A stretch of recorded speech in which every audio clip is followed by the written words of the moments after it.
আমার সকল প্রিয় সপ্তম শ্রেণীর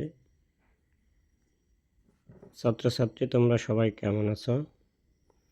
আজকে আমি তোমাদের সাথে আলোচনা করব তোমাদের সপ্তম শ্রেণীর গণিত বইয়ের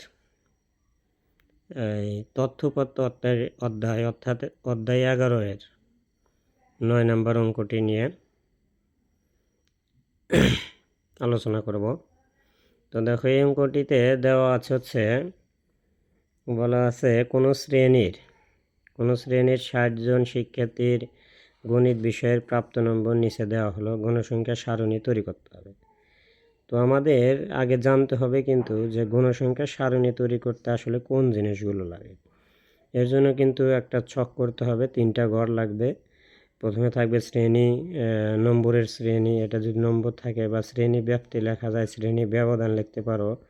এবং দ্বিতীয় ঘরে থাকবে ট্যালি চিহ্ন, এবং শেষে থাকবে গণসংখ্যা। তো এর জন্য আগে কিন্তু আমাদের শ্রেণী ব্যাপ্তি বের করতে হবে। এই জন্য আমরা প্রথমে দেখব এটা যতগুলো নাম্বার রয়েছে এখানে সর্বোচ্চ নাম্বারটি কত এবং সর্বনিম্ন নাম্বারটি কত, এটা আগে তুমি আইডেন্টিফাই করবে। তো এখানে কিন্তু দেখো, প্রাপ্ত নম্বরের সর্বনিম্ন নাম্বার এখানে দেওয়া আছে 22। সর্বনিম্ন নাম্বারটি হচ্ছে কত? 22। এবং সর্বোচ্চ নাম্বার দেওয়া আছে তোমার এখানে খুঁজবে, দেখো আছে 99। এই দুটো হচ্ছে সর্বোচ্চ আর সর্বনিম্ন। তাহলে আমরা আগে পরিসর বের করব। পরিসর বের করার নিয়ম হচ্ছে সর্বোচ্চ নাম্বার থেকে সর্বনিম্ন নাম্বার, অর্থাৎ 99 থেকে 22 বিয়োগ যোগ 1, তাহলে কত হলো? 78। এবং শ্রেণী ব্যাপ্তি এরপর আমাকে নির্ণয় করতে হবে। যেহেতু এখানে ছাত্রের সংখ্যা একটু বেশি, সেই ক্ষেত্রে আমরা শ্রেণী ব্যাপ্তি 10 ধরলে শ্রেণীর সংখ্যা সেখান থেকে নির্ণয় করব। শ্রেণীর সংখ্যা মূলত আসলে তুমি যে ছকটা আঁকাবে কয়টা ঘর করতে হবে সেটা হচ্ছে শ্রেণীর সংখ্যা। এবং ওই পরিসরকে আমরা তখন ওই শ্রেণী ব্যাপ্তি 10 দিয়ে যদি ভাগ দিই, সেই ক্ষেত্রে আসে হচ্ছে 7.8। এবং যখন এই ধরনের অঙ্কতে তোমার যদি 7.2, 7.5 এর উপরেও হয়, সেক্ষেত্রে তুমি এটাকে 8 ধরে নেবে, এক বেশি যোগ করে নেবে। আর যদি 7.142 হয় তাহলে সেক্ষেত্রে 7 ধরলেও চলবে। তাহলে এখানে আমরা শ্রেণীর সংখ্যা কিন্তু মোট পেলাম 8টা। এইভাবে শ্রেণীর সংখ্যা আমরা বের করি। বের করে দেখো, আমরা এরকম 3টা ঘর আঁকাবো, নম্বরের শ্রেণী, ট্যালি চিহ্ন, গণসংখ্যা। তাহলে এই যে দেখো, এই 8টা ঘর, 1 2 3 4 5 6 7 8 ঘর। তাহলে আমাদের এখানে কিন্তু সর্বনিম্ন সংখ্যাটা ছিল কত বলো? এই 22। তাহলে আমরা 10 ব্যবধান নিয়ে 21 থেকে 30, অর্থাৎ 21 সহ কিন্তু তুমি কাউন্ট করবে। তাহলে 10টা হবে, দেখো 21, 22, 23, 24, 25, 26, 27, 28, 29, 30, 10 বার। এরপর আবার এখানে 31 থেকে 40, 41 থেকে 50। সহজে মনে রাখার উপায় হচ্ছে, দেখো এখানে 30, তার সাথে 1 যোগ 40, 41 থেকে 50, 51 থেকে 60, 61 থেকে 70, 71 থেকে 80, 81 থেকে 90, 91 থেকে 100।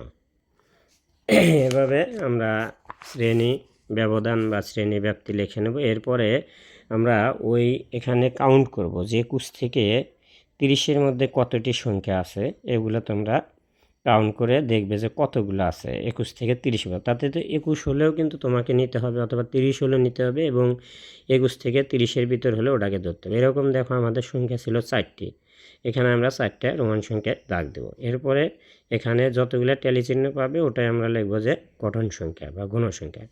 এরপর দেখো 31 থেকে 40-এর ভিতরে আছে হচ্ছে 2টি, তাহলে আমরা লিখব 2। 41 থেকে 50-এ পাওয়া গেছে 11টা সংখ্যা, তাহলে 11। এবং 51 থেকে 60-এ পাওয়া গেছে 7টি, 7।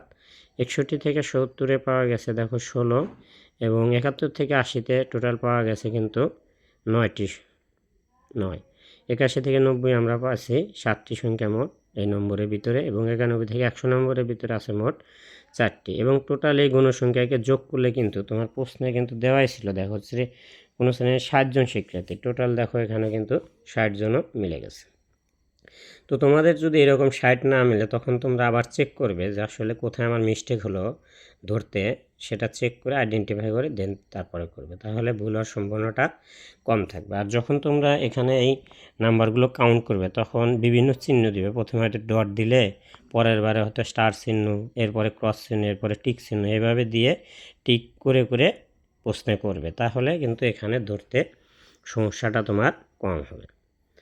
তো তোমাদের এই গেল 9 নম্বর অঙ্কের সমাধান। তো এরপরে আমরা আসব 10 নম্বর অঙ্কটির সমাধান নিয়ে।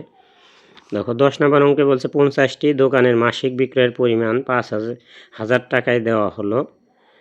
এই 5 শ্রেণীব্যাপ্তি ধরে কিন্তু এটা গণসংখ্যা তৈরি করতে বলেছে। অর্থাৎ তুমি আগে পরিসর বের করবে কিভাবে, এখানে সর্বোচ্চ তোমার পরিমাণ কোনটি আছে মাসিক বিক্রয়ের পরিমাণ সেটা, আর সর্বনিম্ন পরিমাণ। এখানে সর্বোচ্চ আছে দেখো 178 এবং সর্বনিম্ন আছে আমাদের 130। তাহলে 178 থেকে 130 বাদ যোগ 1 পেয়ে গেলে পরিসর 49।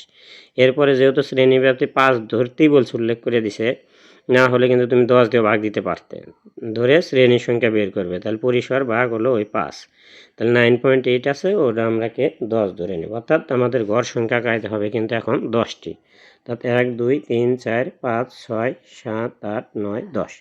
এবং আমরা ওই যে 130 ছিল তার এক কম থেকে শুরু করবো, 129 থেকে 133, অর্থাৎ 129 30 31 32 33, 5 ব্যবধান নেব সবসময়। এখানে 33 আছে, 136 থেকে 138, অর্থাৎ মাঝখানে কিন্তু আসলে 36 সাথে 4 যোগ করলে 38 হচ্ছে।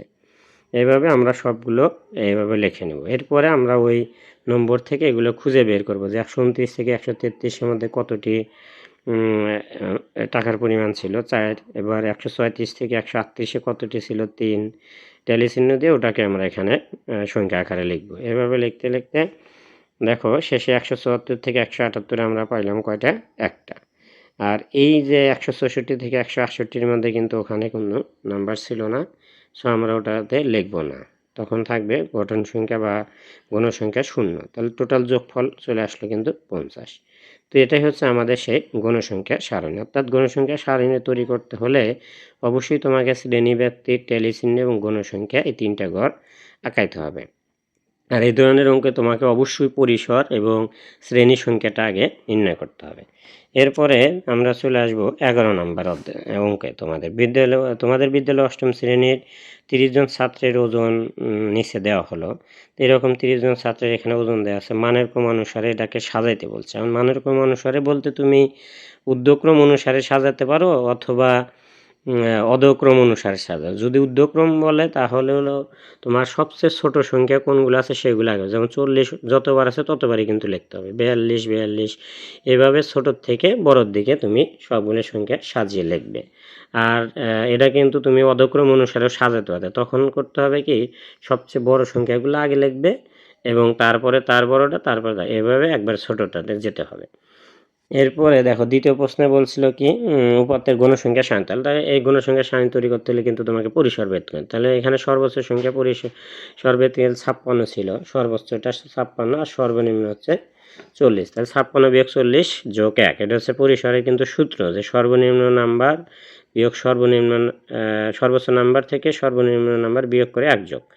এবং শ্রেণীব্যাপ্তি, যেখানে তো সংখ্যার পরিমাণ কম সেটা শ্রেণীব্যাপ্তি আমরা 5 ধরবো। 17 ভাগ 5 দিলে আসছে কত দেখো 3.4, অর্থাৎ এটাকে আমরা 4 ধরে নেব। অর্থাৎ এখানে কিন্তু আমরা 4টা করে আঁকাবো, এবার 1 2 3 4, আর এগুলো তো লিখতে হবে শ্রেণীব্যাপ্তি, ট্যালি চিহ্ন, গণসংখ্যা। তাহলে এখন আমরা কাউন্ট করব ওই যে 40 থেকে 44, 5 ব্যবধানে নিলাম, 45 থেকে 49, 50 থেকে 54, 40 থেকে 44-এর ভিতরে এখানে 40 এবং 44 সহ কিন্তু নিতে হবে। কতগুলো সংখ্যা আছে টোটাল আমরা পেলাম এখানে 15টা। এরপরে 45 থেকে 49-এর মধ্যে আছে 7, তারপরে 50 থেকে 54-তে আছে 6টা সংখ্যা, এরপরে 55 থেকে 59-এর ভিতরে আছে 2টা, অর্থাৎ মোট 30। এটাই হলো আমাদের সেই গণসংখ্যা সারণী। ওকে, হয়ে গেল। এরপরে আমরা যাব 12 নম্বর অঙ্কে। দেখুন কোন এলাকার 35টি পরিবারের লোক সংখ্যা নিচে দেওয়া হলো, 35 জনের পরিবারের লোক সংখ্যা দেওয়া আছে, আর শ্রেণীব্যাপ্তি 2 নিয়ে কিন্তু গণসংখ্যা গড়া, অর্থাৎ 2 দ্বারা ভাগ দিতে হবে এখানে। তাহলে পরিসর আমরা আগে বের করবো। এখানে দেখো সর্বোচ্চ সংখ্যা আছে কত 10, আর সর্বনিম্ন আছে হচ্ছে তোমার 2। তাহলে 10 বিয়োগ 2 যোগ 1, তাহলে হলো কত 9। এবং এই 9কে আমরা শ্রেণীর সংখ্যা বের করার সময় 9কে 2 দ্বারা ভাগ দেবো, কারণ এখানে উল্লেখ করে দেওয়া আছে 5 বললে 5 দ্বারা ভাগ দিতাম, তাহলে 4.5, এটাকে আমরা 5 ধরবো। অর্থাৎ গড় কিন্তু এবার আমাদের নিতে হবে 5। তাহলে এখানে সবসময় সর্বনিম্ন দিয়ে তুমি শুরু করবে। তাহলে শ্রেণী কিন্তু ব্যবধান মাত্র 2 নিতে হবে। তাহলে 2 সহ কাউন্ট করবে, 2 3, 2 3, তাহলে 2 ব্যবধান হলো 2 3, আবার 3 4 থেকে 5, 6 থেকে 7, 8 থেকে 9, 10 থেকে 11। এরপর 2 থেকে 3 এর মধ্যে আমাদের দেখো সংখ্যা আছে মোট 6টি, 4 থেকে 5 আছে 11টি, 6 থেকে 7 এর মধ্যে পাওয়া গেছে 9টি, এবং 10 থেকে 11 এর মধ্যে পাওয়া গেছে টালি চিহ্ন 2টি, সেহেতু গঠন সংখ্যাও 2, এবং সবগুলোর গণসংখ্যা বা গঠন সংখ্যা যোগ করে আমরা মোট লিখে দেব। তাহলে এটা হয়ে গেল সেই প্রদত্ত উপাত্তের গণসংখ্যা সারণী। এরপরে আমরা দেখব তোমাদের এই 13 নম্বর অঙ্কটি। 30 জন শ্রমিকের ঘন্টা প্রতি মজুর নিচে টাকায় দেওয়া হলো। এখানে কিন্তু শ্রেণীব্যাপ্তি 5 নিয়ে গুণসংখ্যা সারণীটি তৈরি। তার মানে তোমাকে শ্রেণীর সংখ্যাটা আগে নির্ণয় করতে হবে। সেই জন্য আমাদের পরিসর বের করতে হবে। তাহলে এখানে সর্বোচ্চ সংখ্যা আছে 50, সর্বনিম্ন আছে হচ্ছে 20। তাহলে 50 বিয়োগ 20 যোগ 1 30, যোগ তার সাথে 1 দিলে 31, এবং যেহেতু এখানে শ্রেণীব্যাপ্তি 5 দিয়ে ভাগ দিতে বলছে, তাহলে শ্রেণীর সংখ্যা হবে 31 ভাগ 5, অর্থাৎ 6.2, যেটাকে আমরা ধরে নেব। 6.2 হলেও কিন্তু 1 যোগ করতেছে, অর্থাৎ 6.1 হলে আমরা 7 নিতে পারি এখানে, ঠিক আছে। এরপরে অর্থাৎ আমাদের গড় আঁকাইতে হবে মোট 7টি। তাহলে প্রথম ঘরে তো এগুলো থাকবে, যে শ্রেণীব্যাপ্তি, টেলি চিহ্ন, গণসংখ্যা বা গঠন সংখ্যা। তাহলে আমরা ওই সর্বনিম্ন সংখ্যার থেকে শুরু করব, 20 থেকে 24, 25 থেকে 29, এইভাবে তুমি সবগুলো করে 5 ব্যবধান করে লিখে নেবে। এরপরে দেখো 20 থেকে 24 এর মধ্যে কতটি সংখ্যা আছে সেগুলো টালি চিহ্ন আকারে লিখবে, 20 এবং 24 কাউন্ট সহ কিন্তু, এবং 25 থেকে 29 এর মধ্যে আছে 6, তারপর 30 থেকে 36 এর ভিতরে আছে 3, তারপরে তোমার 35 থেকে 39 6, 40 থেকে 44 6টি, তারপরে 45 থেকে 49 এর ভিতরে আছে 2টি, 50 থেকে 54 এর ভিতরে আছে 3টি। এরপরে সবগুলোকে আমরা এখানে যোগ করে দেবো গঠন সংখ্যা। তাহলে আমরা মোট গঠন সংখ্যা কিন্তু পেয়ে গেলাম 30। তাহলে আমাদের এই গণসংখ্যা সারণীটি তৈরি হয়ে গেল। এক কথায় গণসংখ্যা সারণী করলে তোমাকে মাথায় রাখতে হবে শ্রেণীব্যাপ্তি, টেলি চিহ্ন, গণসংখ্যা বা গঠন সংখ্যা নিয়ে একটা ছক আঁকাতে হবে। এরপরে আমরা তো আজকে এই পর্যন্তই। আমরা এর পরের ভিডিওতে তোমাদেরকে আমরা মূলত এই 14 নাম্বার, এটা একটা আয়তলেখ আঁকাইতে হয়, তারপরে 15 নাম্বার, এগুলো একই টাইপের অঙ্ক, এবং 16 নাম্বার অঙ্ক এর পরবর্তী ভিডিওতে তোমাদের সাথে আমি আলোচনা করব। তো আজকে এই পর্যন্ত। সবাই ভালো থাকো, সুস্থ থাকো, সকলকে ধন্যবাদ।